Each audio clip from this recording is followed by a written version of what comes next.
Peter Collins looked out the viewport as the transport ship approached Nova Terra.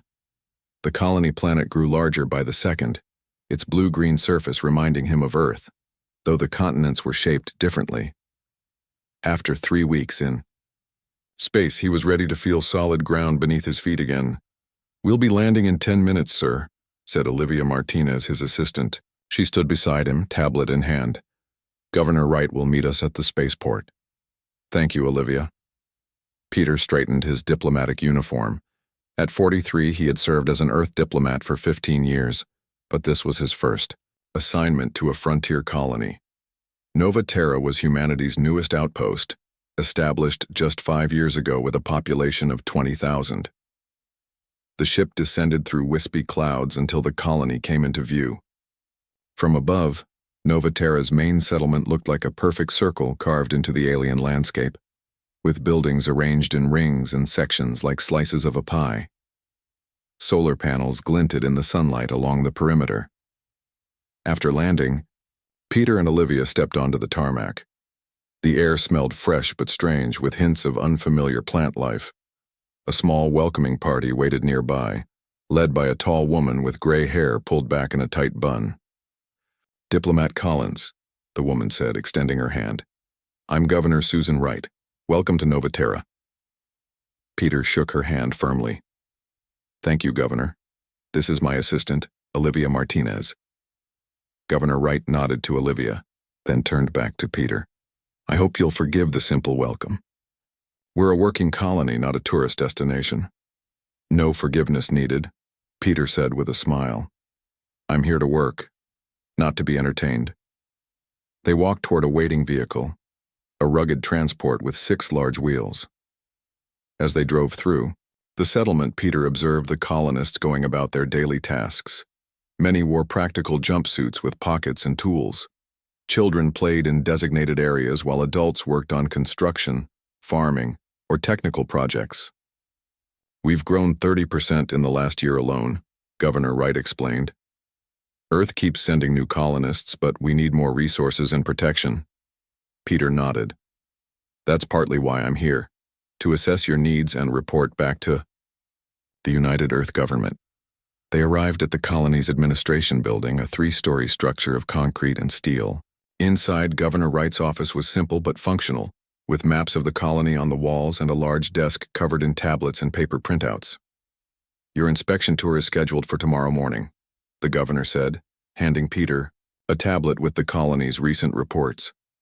"You'll see our agricultural section, power generation facilities, and the new medical center. Captain Jason Hill from security will accompany you." That evening, Peter reviewed the colony's files in his temporary quarters. Nova Terra had rich mineral deposits and fertile soil, making it valuable to Earth's expanding influence. But its location on the edge of explored space made it vulnerable. The next morning, Peter and Olivia met Captain Hill at the colony's main gate. He was a serious man with short brown hair and alert eyes that constantly scanned their surroundings. "The perimeter extends 3 kilometers in each direction," Captain Hill explained as they walked. "We have sensors to detect approaching wildlife, but they're not designed for space threats." "Have you had problems with the local animals?" Olivia asked. "Nothing we can't handle," Captain Hill said. "Most creatures here are herbivores, but we're more concerned about intelligent threats. We've detected unusual signals twice in the last month." Peter raised his eyebrows. "Signals? Like communications?" "We're not sure," the captain admitted. "They didn't match any known patterns, human or otherwise." They continued the tour, inspecting the colony's water recycling system and the greenhouse food production. Peter was impressed by the colonists' efficiency and resourcefulness. These were people who had left Earth to build something new, and their pride showed in their work. After lunch, they visited the defense section, where Captain Hill showed them the colony's modest protection systems, a handful of pulse cannons, and a small fleet of security drones. "Not much of a defense, is it?" Peter observed. "It's enough for local threats," Captain Hill said. "But if something serious comes our way..." He didn't finish the sentence. As they walked toward the engineering sector to meet Chief Engineer Alan Foster, an alarm suddenly blared across the colony. Red lights flashed on nearby buildings. "What's happening?" Peter asked, raising his voice over the noise. Captain Hill touched his earpiece, listening to incoming reports. His expression darkened. "Unidentified spacecraft approaching. Multiple signals." The captain's communicator buzzed. "Hill here. Captain, this is Control. We have visual confirmation of an unknown vessel entering orbit. It's huge. Get everyone to shelter positions," Captain Hill ordered. "Activate defense. Protocols." Peter, Olivia, and Captain Hill rushed to the colony's command center. Inside, technicians worked frantically at control panels while a large screen showed a massive ship approaching Nova Terra. The vessel was unlike anything Peter had seen before, organic-looking with sharp angles and protrusions like a giant insect. "Are they responding to communications?" Governor Wright asked as they entered. "No, ma'am," a communications officer replied. "We've tried all standard frequencies and first contact protocols." Peter moved closer to the screen. "That design doesn't match any known species in our database." Suddenly, the alien ship released dozens of smaller craft that streaked toward the colony like bullets. "Defensive positions," Captain Hill shouted into his communicator. "All security personnel to stations." The smaller alien ships reached the colony within minutes. They moved with frightening speed and precision, landing at various points along the perimeter. Security feeds showed strange figures emerging, tall insect-like beings with multiple limbs and armor-plated bodies. "What are they doing?" Olivia whispered. The answer came quickly. The aliens began grabbing colonists, subduing them with some kind of energy weapon that left victims paralyzed but conscious. Other aliens broke into storage facilities, taking food, water, and mineral samples. "They're raiding us," Governor Wright said, her voice tight with anger. "Send all available security forces." Captain Hill led a team to defend the engineering sector, but reports from all around the colony showed the same thing. The aliens were too fast, too strong, and had technology that easily overwhelmed human defenses. Through security cameras, Peter watched in horror as the aliens captured Chief Engineer Foster and several other colonists. The aliens dragged their human captives into their ships with cold efficiency. Within 30 minutes, the raid was over. The smaller ships returned to the mother vessel, carrying stolen resources and 23 colonists. As the alien ship moved away from Nova Terra, Governor Wright slammed her fist on the control panel. "We couldn't stop them. We couldn't do anything." Peter stood silently, watching the ship disappear from their sensors. Those people, engineers, farmers, parents, were being taken to an unknown fate. He thought of Chief Engineer Foster, whom he'd never even met, and the others, who had been taken. "They saw us as easy targets," Peter said finally. "Animals to be hunted." Governor Wright turned to him, her face lined with grief and rage. "What do we do now, Diplomat? Send a strongly worded message?" Peter looked at the empty space where the alien ship had been. In that moment, something shifted inside him, the careful Diplomat giving way to something older and more primal. "No," he said. "We get our people back." "How?" Olivia asked. "You saw their technology, their weapons." Peter's eyes narrowed. "They think we're prey. We need to show them that humans are no one's prey. And I have a plan." The governor and Captain Hill looked at him skeptically, but Peter saw something else in their eyes too. Hope. "I'll need to contact Earth immediately," Peter said, "and then we're going hunting." 2 weeks after the alien attack on Nova Terra, Peter Collins stood before the United Defense Council on Earth. 14 stern faces looked back at him from their seats in the semicircular chamber. The room was quiet, except for the soft hum of air filters. "The aliens who attacked Nova Terra call themselves the Vexari," Peter said. "According to data we've gathered from other frontier outposts, they've raided at least 3 other human settlements in the past 6 months." Admiral Laura Cooper, a tall woman with sharp features and silver hair, leaned forward. "And you're certain they took live captives?" "Yes, Admiral. 23 colonists were taken, including key technical personnel." The council members exchanged concerned glances. Admiral Cooper tapped her screen, bringing up images of the insect-like Vexari ship. "Our intelligence suggests the Vexari are hunters by nature," she said. They see other species as resources to be harvested. Some for labor, others for, she paused, other purposes. Peter nodded grimly. They're treating us like livestock. Then we must show them our teeth, said General Frank Rodriguez, a broad-shouldered man with a thick mustache. I propose an immediate military response. 3 battleships with marine complements. Peter shook his head. With all due respect, General, that would be a mistake. The Vexari technology is far beyond ours. Their ships are faster, their weapons more advanced. A direct confrontation would end badly. So what do you suggest, Diplomat Collins? Admiral Cooper asked. That we do nothing while our citizens are held captive? No, Peter said firmly. I propose something different. Something the Vexari won't expect. He moved to the center of the room and activated the holographic display. Images of the Vexari appeared, showing their insect-like bodies and compound eyes.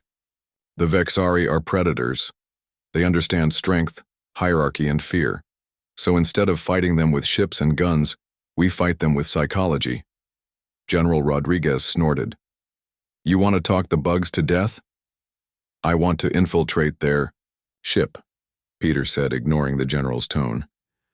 Learn how they think, how they operate, and then use that knowledge against them. The council chamber erupted in voices. Infiltrate? That's suicide. How would you even get aboard? This isn't a diplomatic mission, Collins.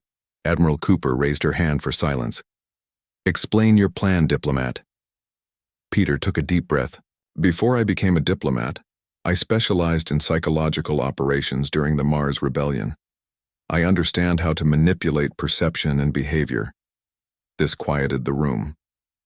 The Mars Rebellion had been humanity's most serious internal conflict in the space age, and the psychological tactics used had become legendary. The Vexari see us as prey, Peter continued. But what happens when prey starts acting like a predator? It creates confusion, uncertainty, fear. These are tools we can use. Admiral Cooper studied him carefully.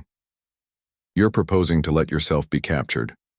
Yes, with a small team of specialists and hidden technology that the Vexari can't detect. The council members began to protest again, but Peter raised his voice. We don't have the military strength to defeat them directly, but we don't need to. We just need to convince them that hunting humans is more trouble than it's worth. After the meeting, Peter walked with Olivia through the gardens outside the council building. Earth's sun felt warm after weeks in space and on Nova Terra. Do you think they'll approve your plan? Olivia asked. They don't have better options, Peter replied. Admiral Cooper knows it even if she doesn't like it. His communicator buzzed. A message from the council. Plan approved with conditions. Report to Lunar Base for team assembly. 3 days later, Peter stood in a conference room on the moon, facing the specialists who had been assigned to his mission. He'd requested specific skills, and the council had delivered. Thank you all for coming, Peter said. Some of you were given very little information about why you're here. He introduced each team member. Daniel Morgan, a former Special Forces operator with experience in covert operations. Kimberly Harris, a tech expert who specialized in reverse engineering alien systems. Dr. John Barnes, a medical officer with knowledge of xenobiology. And Dr. Samantha Reeves, a leading xenobiologist who had studied predatory species. The mission is high risk, Peter told them bluntly. We will deliberately allow ourselves to be captured by the Vexari during their next raid. Our goal is to rescue the captives from Nova Terra and convince the Vexari to stop hunting humans. Daniel Morgan raised an eyebrow. With respect, sir, that sounds impossible. It would be if we were using conventional methods, Peter agreed. But we're not. He activated the room's display, showing detailed information about the Vexari. Dr. Reeves has studied what little we know about Vexari biology and social structures. Doctor, please share your findings. Samantha Reeves stood. She was a thoughtful-looking woman with curly red hair and intense focus in her eyes. The Vexari are hive-based predators, she explained. Unlike Earth insects, each Vexari is intelligent, but they maintain a strict hierarchy. They judge other species by their perceived threat level and resource value. She changed the display to show various alien species. They've been raiding across this sector for at least 50 years. Some species they hunt to extinction. Others, they farm or enslave. And what category do they put humans in? Kimberly Harris asked. Based on their behavior at Nova Terra, they see us as high-value livestock, Dr. Reeves said. Intelligent enough to be useful, not threatening enough to be respected. Peter stepped forward again. Our mission is to change that perception. He outlined his plan. They would carry specialized equipment disguised as medical implants. Kimberly had designed communication devices that looked like bone grafts and data storage units that resembled tissue implants. Dr. Barnes had developed chemical compounds that could affect Vexari sensory systems. Most importantly, Peter said, I've received a neural implant that will help me understand and reproduce Vexari communication patterns. It's experimental technology, but it's our best chance to establish meaningful contact. Daniel looked skeptical. And once we're captured? What then? We find the Nova Terra captives, we learn the ship's systems. Then we begin to change how the Vexari see us, Peter explained. Not through force, but through carefully designed incidents that will make them question their assumptions about humans. Psychological warfare against an alien species, Dr. Barnes mused. Ambitious. It's all we have, Peter said simply. Over the next week, the team prepared intensively. They studied all available information about the Vexari, practiced using their hidden technologies, and underwent medical procedures to implant their disguised equipment. The night before their departure, Peter couldn't sleep. He stood by the window of his quarters, looking at Earth hanging in the black sky. He thought about the colonists who had been taken, about their families waiting for news. He thought about his own family, who believed he was on a standard diplomatic mission. His door chimed and Dr. Reeves entered when he called permission. Nervous? She asked. Realistic, Peter replied. The odds aren't in our favor, she nodded. True, but the Vexari don't understand humans. They think we're predictable, like all their other prey. And we're not? Dr. Reeves smiled slightly. Humans have been both predator and prey throughout our evolution. We understand both sides in a way the Vexari can't imagine. That gives us an edge they don't expect. Peter considered this. I hope you're right. Get some rest, Diplomat, she said. Tomorrow we become prey, at least for a while. The next morning, their small transport ship departed for the mining outpost on Ceres II, where intelligence indicated the Vexari would strike next. As Earth disappeared behind them, Peter felt the weight of what lay ahead. Their plan had been called Operation Trojan Horse in the official documents. Olivia, who had insisted on joining despite Peter's concerns, sat beside him. Do you think it will work? She asked quietly.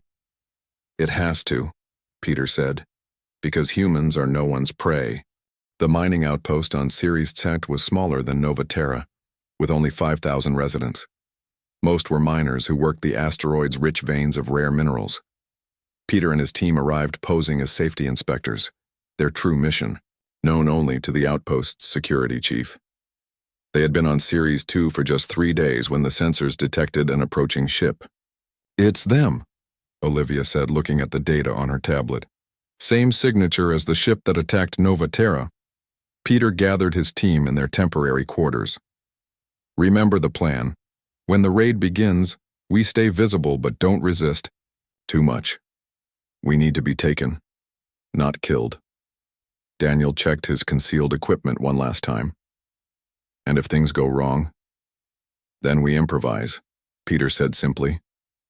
The alarm sounded across the outpost. Through the windows, they saw the massive Vexari ship moving into position above them. Smaller ships detached and descended toward the surface like hungry insects. Places, everyone, Peter ordered calmly. They moved to the main storage area, where the Vexari would likely focus their efforts. Other outpost residents ran for shelter, but Peter's team remained exposed. The first Vexari raiders burst through the doors minutes later. Up close, they were even more terrifying than in the images Peter had studied. Standing over 7 feet tall, their insect-like bodies were covered in natural armor plates. Multiple limbs moved with precise, jerky motions. Their compound eyes, swiveled independently, taking in everything. Peter stepped forward, hands raised. "We surrender," he said clearly, though he knew they probably didn't understand his words. The Vexari chittered to each other, their mandibles clicking rapidly. One fired a device that wrapped Peter in a glowing net of energy. He felt his muscles freeze as the paralysis field took effect. One by one, his team members were captured in the same way. The Vexari moved efficiently, securing their human captives, while others loaded containers of minerals and equipment into their ships. Despite the paralysis, Peter could still see and hear everything. He felt rough claws grab him, dragging him toward one of the smaller ships. Inside, he was placed in a containment pod alongside other captured humans, including several miners who had failed to reach shelter. The journey to the mothership took only minutes. When the paralysis field finally faded, Peter found himself in a large chamber with dozens of humans. The air smelled strange, metallic and organic at the same time. The walls pulsed slightly, as if the ship itself were alive. Daniel managed to move closer to Peter. "Everyone okay?" he whispered. Peter nodded. Across the chamber, he spotted Dr. Reeves and Kimberly. Dr. Barnes was helping a miner who appeared injured. "Any sign of the Novaterra captives?" Peter asked quietly. "Not in this holding area," Daniel replied. "They must be somewhere else on the ship." Guards stood at the entrances to the chamber, tall Vexari wearing what appeared to be ceremonial armor. Their compound eyes constantly scanned the humans. A loud hissing sound filled the chamber and a larger Vexari entered. Unlike the others, its carapace was decorated with colorful markings and small metal ornaments that clinked as it moved. "That must be an officer of some kind," Dr. Reeves whispered, now at Peter's side. The Vexari officer moved through the chamber, examining the humans with calculating eyes. It stopped in front of Peter, mandibles clicking rapidly. Peter felt a tingling sensation in his head as his neural implant began working, attempting to decode the Vexari communication patterns. The clicking and hissing started to form patterns, though not yet words he could understand.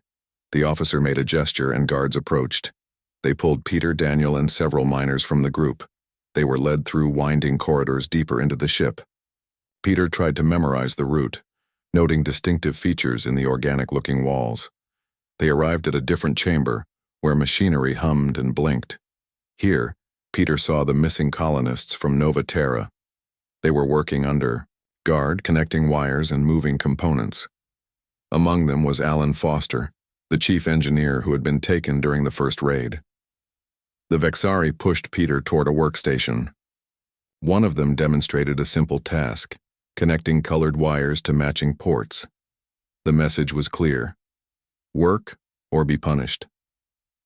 Peter complied, using the opportunity to observe everything around him.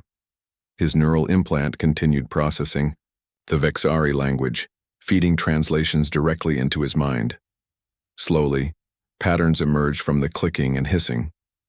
Over the next few days, Peter and his team were kept separated, but managed brief conversations during work shifts and rest periods. Kimberly had successfully mapped several of the ship's systems. Dr. Barnes had treated injured captives, gaining their trust and gathering information. Dr. Reeves had been studying Vexari behavior patterns, confirming her theories about their hierarchical structure. One night cycle, when the guards were fewer, Peter managed to speak with Alan Foster. "We're here to get everyone out," Peter whispered. Foster looked shocked.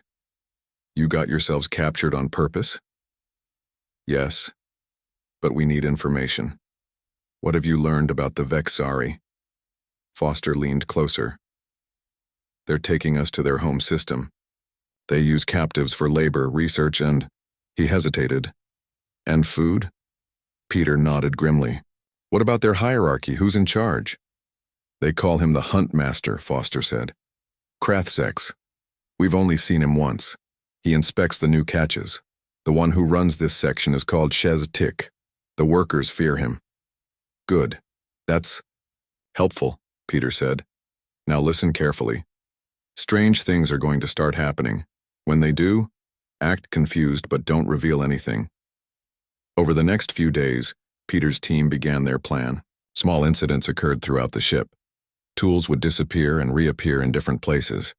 Work that the Vexari ordered would be completed too quickly. Humans would be found in corridors where they shouldn't be, claiming to be lost. With each incident, Peter observed the Vexari reactions. His neural implant was now translating about 30% of their language, enough to understand basic concepts. "They're getting nervous," Dr. Reeves told Peter during a brief meeting in the work area. "The lower ranks are especially affected. They don't understand how humans are doing these things despite the security measures." Time to escalate, Peter decided. That night, Kimberly used her hidden technology to hack into the ship's environmental systems. Temperature in the Vexari sleeping quarters dropped suddenly. Strange sounds echoed through their chambers, sounds that Dr. Reeves had designed specifically to trigger unease in Vexari hearing ranges. The next day, the guards were agitated. They chittered constantly among themselves, their movements more jerky than usual. One guard struck a human worker who moved too quickly near him, a sign of nervousness. Peter approached that guard later, speaking directly to him in broken Vexari language. "Why fear? Humans not threat. Not yet." The guard's compound eyes widened. It backed away, then rushed to report to its superior. Hours later, Peter was taken from the work area to a different section of the ship. The chamber he entered was clearly designed for higher-ranking Vexari. The walls were decorated with what appeared to be trophies from different species. A Vexari with elaborate markings waited there. From the descriptions Foster had given, this was Shez-Tik, the mid-level commander. The Vexari spoke, its mandibles clicking in precise patterns. Peter's implant translated enough for him to understand. "You speak. How?" Peter straightened his posture, making himself appear larger. "I learn. Humans learn fast." Shez-Tik studied Peter with all four of its compound eyes. "Purpose here?" "Truth." Peter allowed himself a small smile. The first phase of his plan had worked. The Vexari were curious now, uncertain. They had noticed the strange occurrences, the humans acting in ways they didn't expect from prey.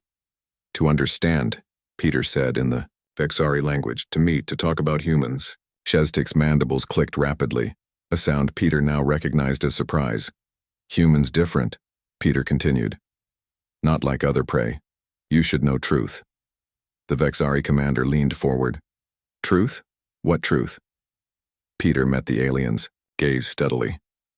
"That humans are predators too, and we've been watching you for a long time." Shez-Tik's chamber was quiet for several moments after Peter's bold statement. The Vexari commander's mandibles twitched in what Peter was learning to recognize as confusion. "Humans are prey."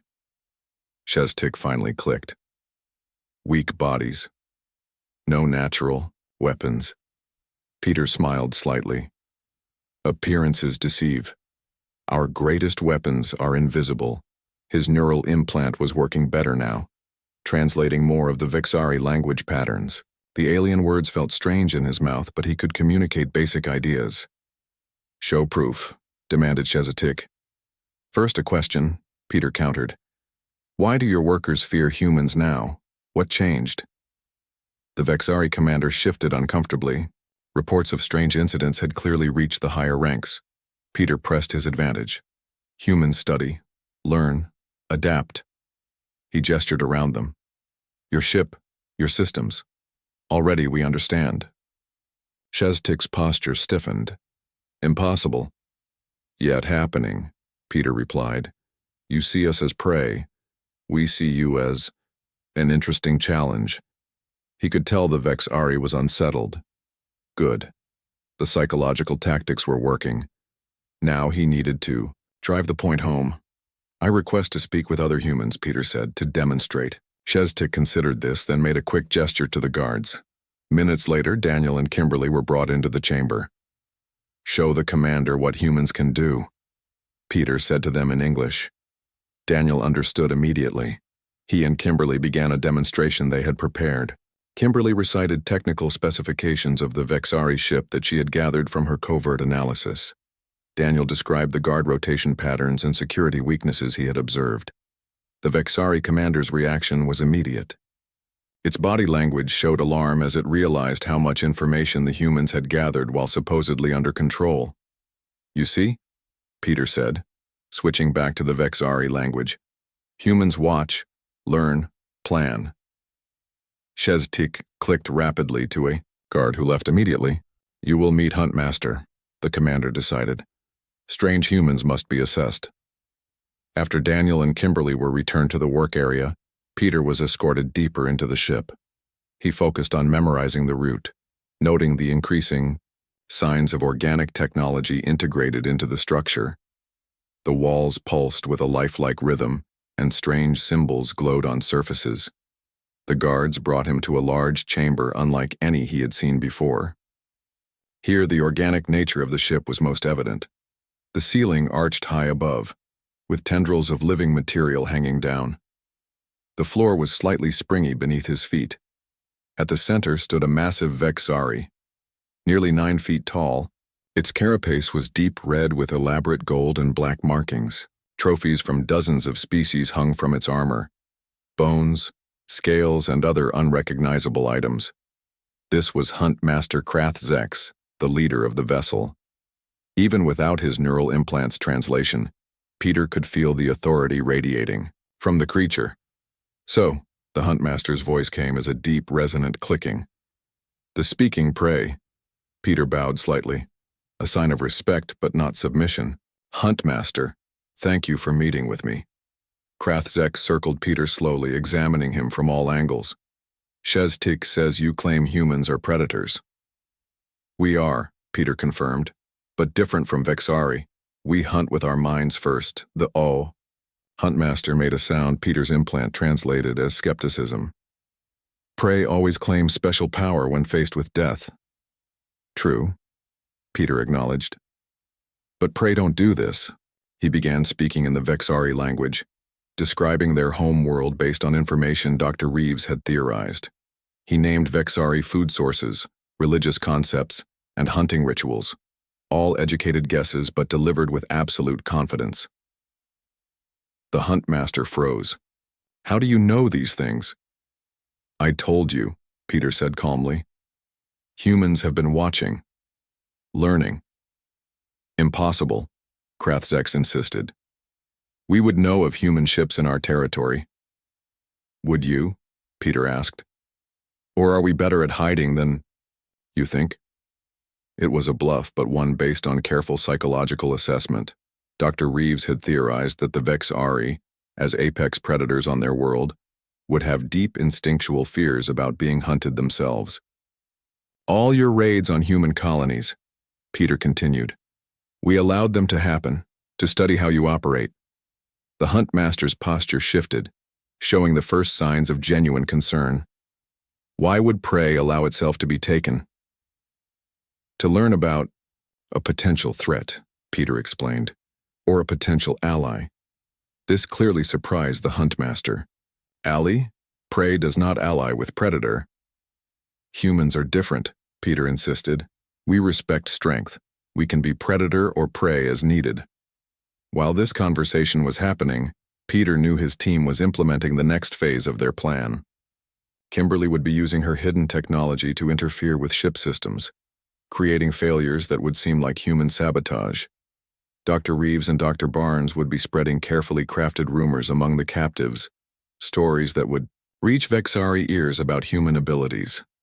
"I wish to show you something," Peter said to the Huntmaster. "Evidence of human nature." He reached slowly into his pocket, watching the guards tense. From it, he removed a small device Kimberly had created from parts smuggled from the work area. It projected a series of images, historical footage of human warfare, hunting practices, and survival in extreme environments. The Huntmaster watched intently as scenes played of human hunters stalking prey, soldiers in combat, and explorers surviving in hostile wilderness. "These are your weakest?" Krathzex asked, mandibles clicking rapidly. "Our average," Peter corrected. "Not our best." "Why share this?" "To help you understand the mistake you're making," Peter said. Humans aren't meant to be prey. We can be valuable, trading partners or dangerous enemies. The Huntmaster studied Peter for a long moment. You speak boldly for a captive. Am I truly captive if I'm here by choice? Peter countered. Just then the chamber trembled slightly. Alarms began to sound throughout the ship. The Huntmaster received a communication through a device on its armor. What is happening? Krathzex demanded. A hurried series of clicks came through the device. The Huntmaster's compound eyes swiveled toward Peter. Your humans are causing failures in critical systems, it accused. How? Peter kept his expression neutral. Perhaps your ship is malfunctioning. Or perhaps humans are more dangerous than you believed. Another alarm sounded, this one more urgent. The Huntmaster received another communication, its body language showing increasing concern. 3 humans have escaped containment, it said. Impossible without help. Or possible if humans are smarter than you assumed, Peter suggested. 1. Chamber door opened suddenly and Sheztik rushed in. Huntmaster, the commander clicked rapidly. Human ships approaching. Many. From multiple directions. Peter felt a jolt of surprise but didn't show it. There were no human ships, so they couldn't be here yet. Then he understood.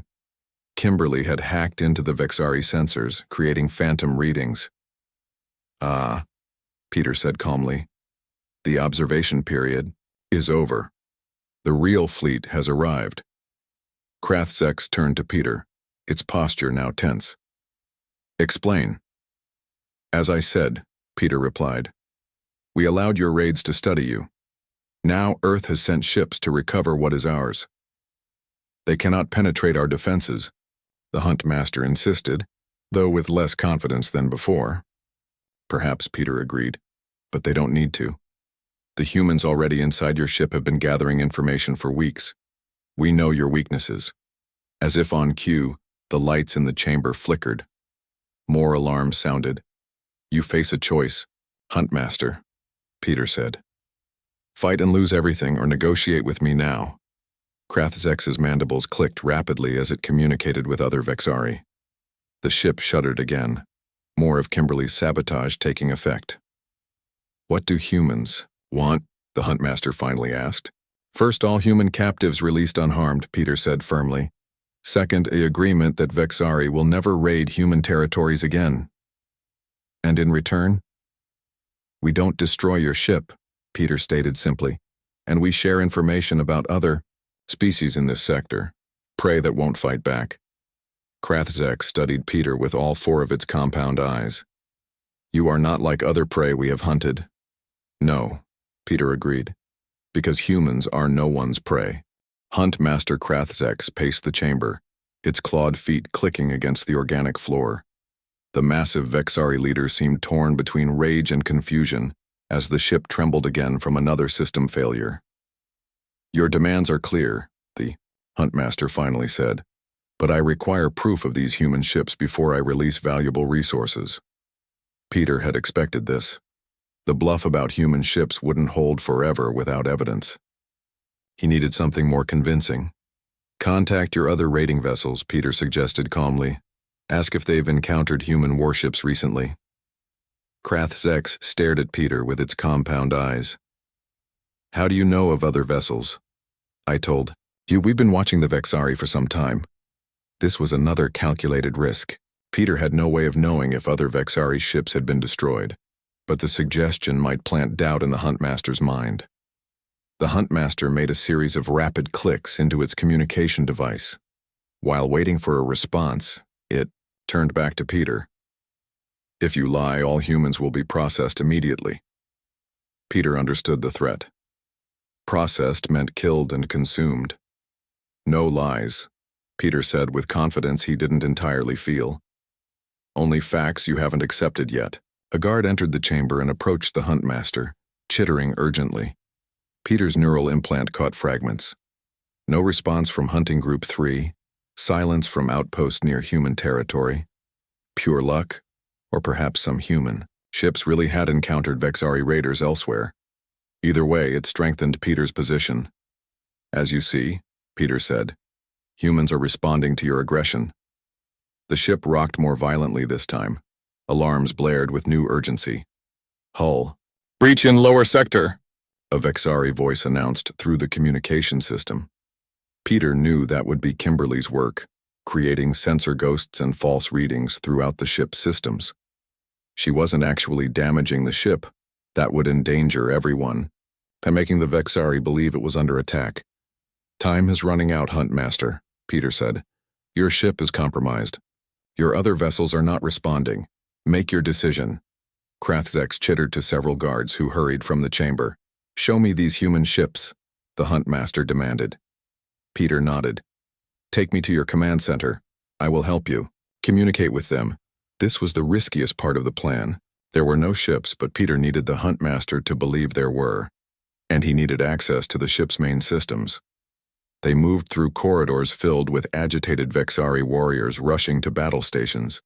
The atmosphere of panic was exactly what Peter had hoped to create.